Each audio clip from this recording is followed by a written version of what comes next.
Yeah.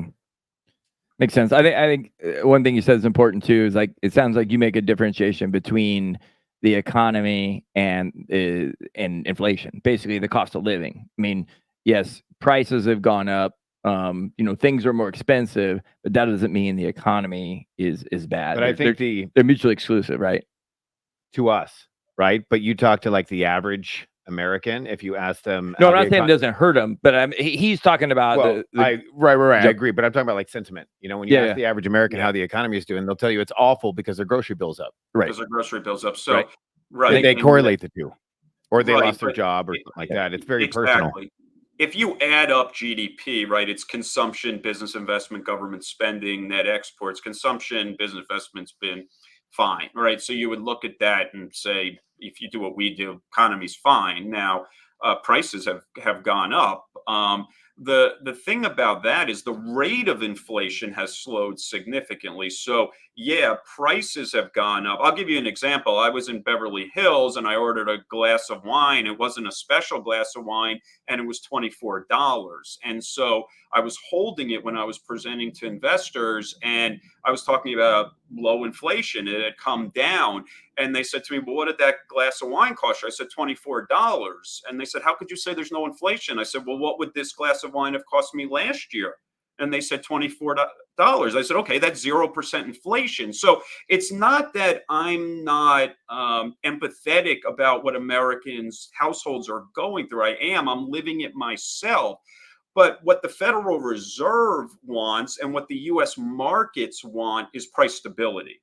So what the Federal Reserve has been able to do is return us to price stability. They're not going to bring prices back to where they were. No president is going to bring prices back to where they were. But instead, what we have now is price stability, which is what the bond and equity markets are looking for. And that's a huge improvement from where we were in 2022. I think that's an important part too, Brian, is we always talk about the inflation numbers as they come out, and it's that year over year change, and or the rate of increase is down. But if we just look at cumulative inflation for the last 3 or 4 years, really, it's still up over 20%. And so, like you said, that glass of wine last year was still $24, but 3 or 4 years ago, before the inflation cycle, it may have been 16. Exactly. And so consumers are still experiencing the inflation as far as spending goes. Yeah, but you also have to look at, have your wages kept up? And in aggregate, the data may say it has. Many Americans may not think it has. And you talk to your friends and family, and when they get a raise, they feel it's deserved, right? I earned this. But when they get a cost of living adjustment, it may be. This isn't fair because, I should be able to spend more as a result of it. We'd all like that. It doesn't always work that way. But again, in aggregate, it suggests that our wages have generally kept up. Now, when that starts to turn, and maybe it's turning a little bit here, that's when consumerism starts to slow. So far we've been okay.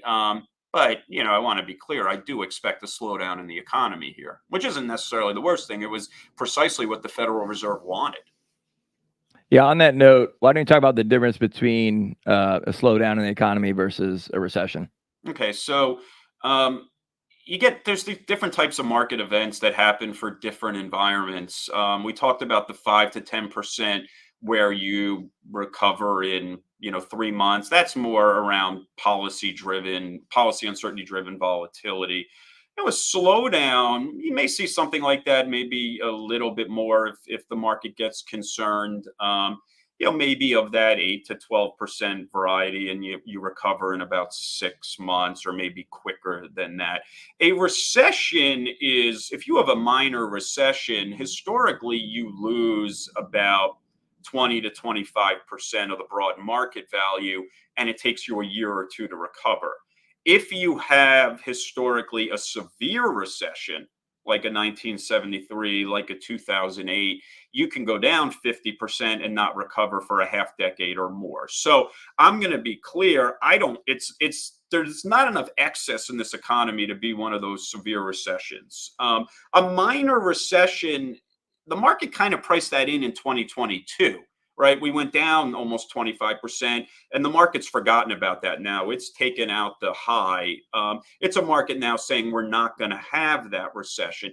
If you get a slowdown, don't be surprised if we give back a little. That, to me, would be a buying opportunity. Quite frankly, a mild recession would be a buying opportunity to me. But it feels right now more of a slowdown. Right now, the market is more focused on the Fed. So the market is enthused that the Fed may lower rates. If the market turns its attention to the Fed's not doing enough and the economy's slowing, then you might get a bit of a drawdown. But again, I would view that as a buying opportunity. I think that's another little transition there for us too, Brian. You mentioned the Fed and everybody paying attention to monetary policy and what's going to take place. We kind of started talking at the beginning of the year that they were pricing in potentially 6 rate cuts. Then it went to 2, then 0, and then that, the stuff happened back in August, and now all of a sudden people are calling for, full 1% in the next 3 or 4 months. So the Fed funds futures market's kind of all over the place now on what the predictions are. But, looking at things today, they're pricing in almost a full percentage point over the next 3 or 4 months. Kind of what are your thoughts on that? And do you see the Fed being that aggressive? Do you think it's warranted? Well, I suspect they'll go a bit slower than that. So the market might be a little bit ahead of itself. But we're going to be lowering it. So if you're investing over the next couple of years, you should be, I believe, comforted by the fact that we're now in the easing environment. Could you have some growth trip up in the easing environment? Yeah. But the easing environment, the end of tightening is usually good for markets. And so far, that has been the case. So even if there's near-term volatility, I would view it as a buying opportunity. The risk we have, right, the Federal Reserve raised rates 525 basis points, 5.25% in a short period of time.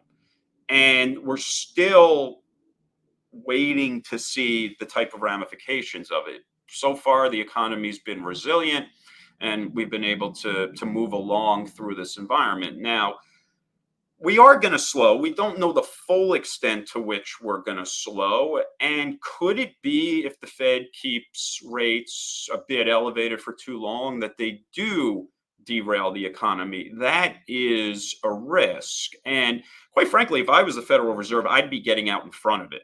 There's no reason to risk a recession. I don't believe inflation is a challenge in this country anymore. The risk to me is on the growth side. I'd like to see them get going. I think policy's too tight for the environment that we're in. They're going to go at their own pace. So does that raise the risk of a slowdown becoming a recession? It does. It's not my base case, but it does raise the risk. So one thing I get a lot, and I think this is, again, something that's in the, in the news or people, hear all the time. How about government spending? This is something I kind of want to talk about. Like, I mean, are you concerned about, increasing government spending and the growing national debt? And would you consider that a near-term problem, or, is it a longer-term problem? I'm actually one of the few Americans who is not remotely concerned about the debt. It is a very frequent question I get. I've literally never lost a moment of sleep about the debt. So let me try to explain quickly why. The first thing is, when I joined this industry, the debt was 5 trillion. I was told it was a problem. Now it's 35 trillion, still not a problem. Low rates in this country, strong currency. A lot of the growth in that debt has come in the last 15 years. Most of that was administrations responding to crisis. So 2008 financial crisis and COVID. Think about where we are right now with a reasonably good economy. Where would we be had we not responded with borrowing and government stimulus? So I'm happy to live in a country where we do that and counteract the business cycle. But yeah, 35 trillion is a large number, but you have to put it into some perspective. If as a homeowner, if I told you that I borrowed $1 million, you wouldn't know whether that was right for me or not. If I told you I borrowed $1 million and I only had 100,000, you'd say it's a problem.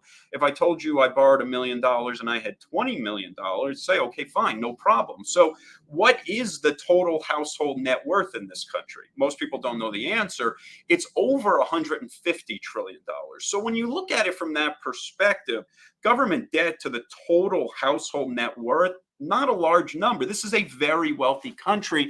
And then fourth, there's a very captive audience for U.S. debt. So who owns the debt? It's federal entities own the debt. U.S. Banks have to, U.S. insurance companies have to, U.S. pensions and endowments and mutual funds have to. And yeah, foreign investors, yeah, but it's the Japanese and Germans who love our yields. So no, I'm not concerned. I don't think there's not going to be this moment in our lives where we wake up and there's a Lehman Brothers moment about U.S. government debt. No, that's not how this is going to work. Could there be a moment in the future where we have to make adjustments to Social Security? We have to change the tax code? Possibly.